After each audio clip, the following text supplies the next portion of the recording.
I got home today, and as you probably know, if you follow PewDiePie or Jacksepticeye or some other YouTubers, but I just noticed Felix and Sean posted this in the past few days. So I'm going to talk about the struggles of a YouTuber, which, by the way, I don't consider myself a YouTuber because I'm so small that I don't make anything out of it. I'm just doing it for a passion, basically, and the fact that I love entertaining people, and that if I have two persons telling me that they enjoy watching my videos, that makes me happy. But I'm not a YouTuber, at least I don't think so. Anyway, so PewDiePie and Jack first released the video when he said he believes he needs a small break.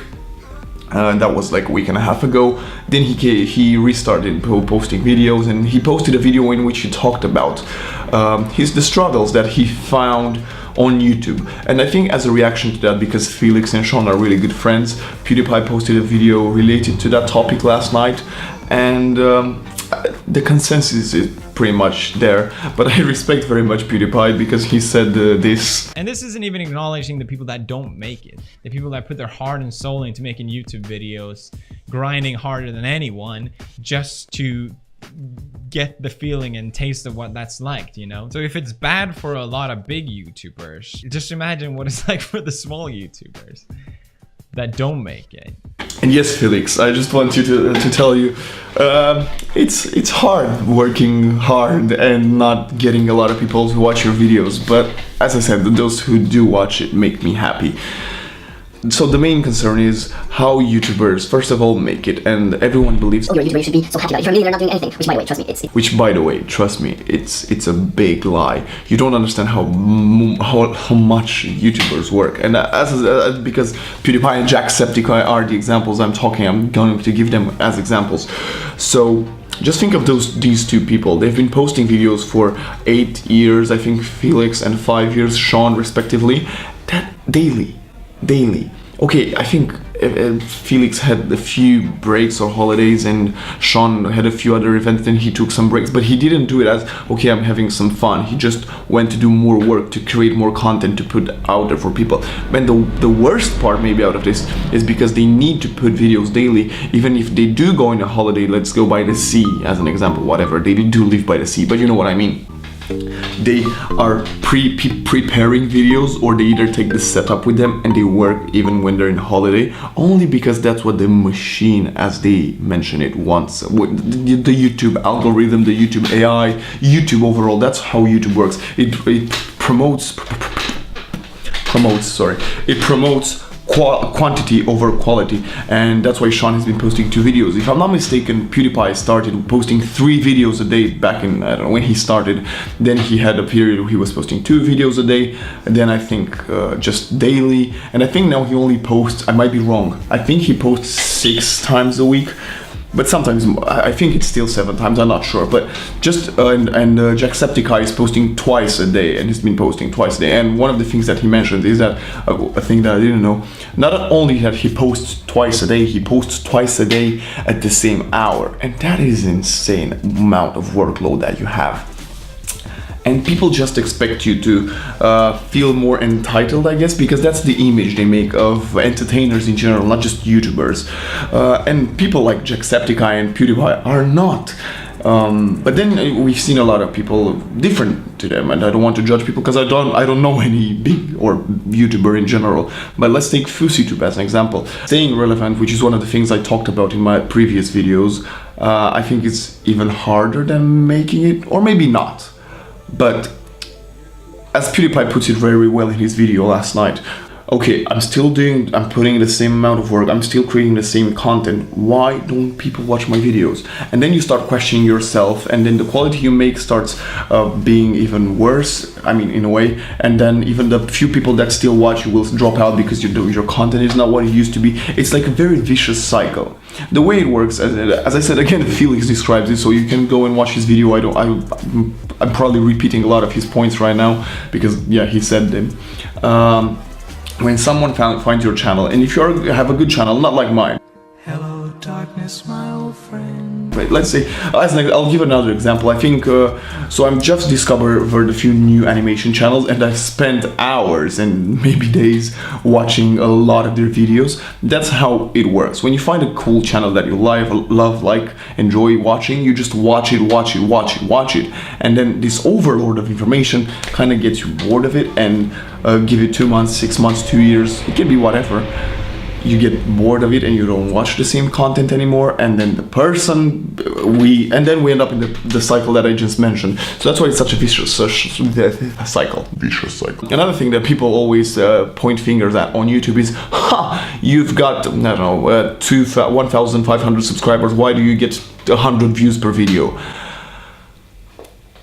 That's how the cycle and the way it works is very explanatory. And when you stop watching someone, you don't really unsubscribe to them. Okay, you might unsubscribe to some people. That's why we've seen big channels like, I don't know, Adam, Sky Does Minecraft channel has started dropping because he stopped making videos, or he stopped making the videos that people were liking him for. And now that he makes music, people don't want that from him because people wanted him from Minecraft, and people started unsubscribing.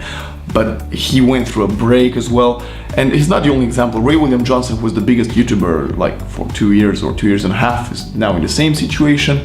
There's a lot of examples out there, and it's all because there's no communication between audience. That's what I believe, between audience and creator.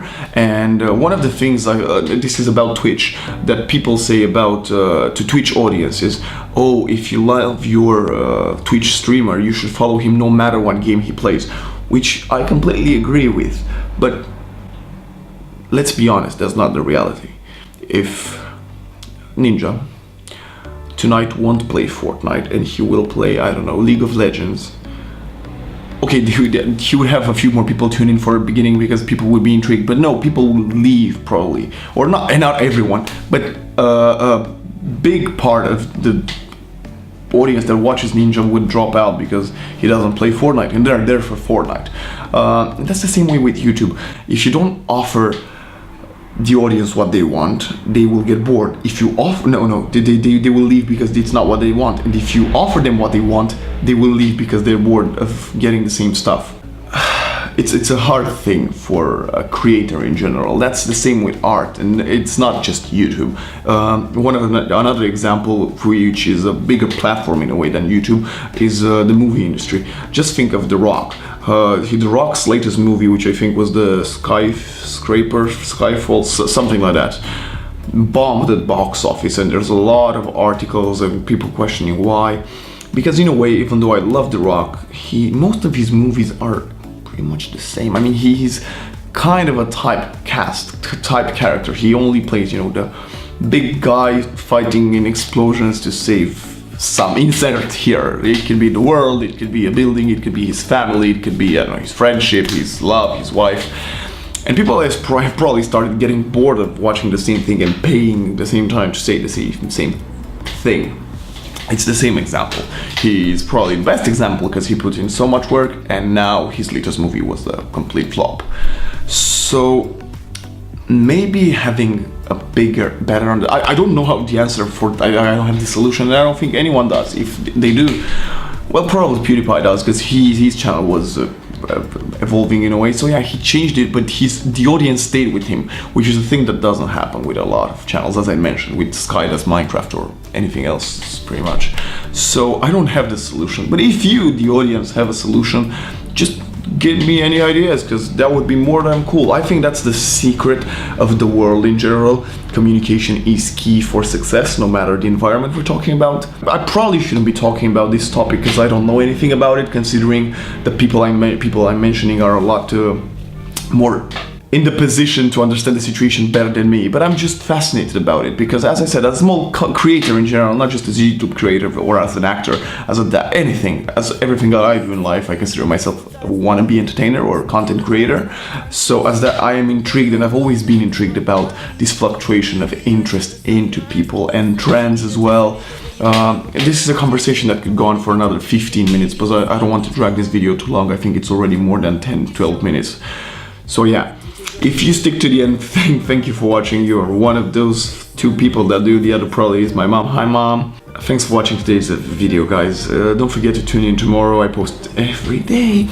Don't forget to like, share, subscribe, turn notification on, share this video if you think it's interesting, and yeah, don't forget to check the videos I mentioned from Jacksepticeye and PewDiePie down in the description, and see you tomorrow. Bye!